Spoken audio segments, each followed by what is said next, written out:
ஒரு பொருளை பயன்படுத்துறதுக்கு நமக்கு எந்த குழப்பமுமே இருக்காது. ஆனா, அதே அந்த பொருள வாங்குறதுக்கு ஏகப்பட்ட குழப்பங்கள் இருக்கும்.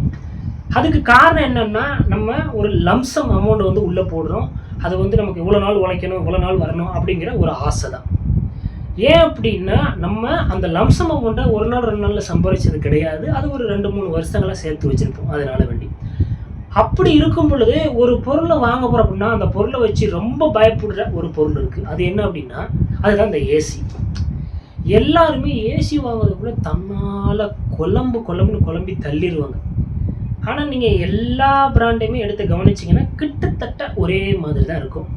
5000 எக்ஸ்ட்ராவா குடுக்கும்போது ஒரு ரிமோட்ல ஒரு பட்டன் அதிகமா இருக்கும். ரூ. 5000 கம்மியா குடுத்தீங்கன்னா, ரிமோட்ல ஒரு பட்டன் கம்மியா இருக்கும். அவ்வளோதான் வித்தியாசம்.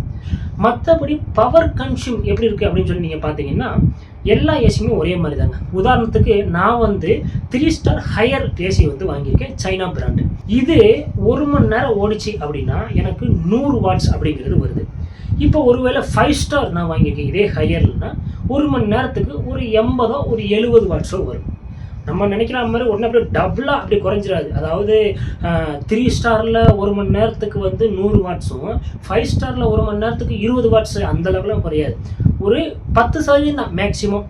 5 ஸ்டாரும் 3 ஸ்டாரும் நம்ம 2மே கம்பேர் பண்ணும்பொழுது, ஒரு வருஷத்துக்கு 5லிருந்து 10% இவ்வளவுதான் பவர் சேவிங் நடக்கும். அதாவது ரூ. 100 கட்டுறோம்னா ரூ. 5 மிச்சமாகும். வருஷத்துக்கு ரூ. 5, மாசத்துக்கு கிடையாது.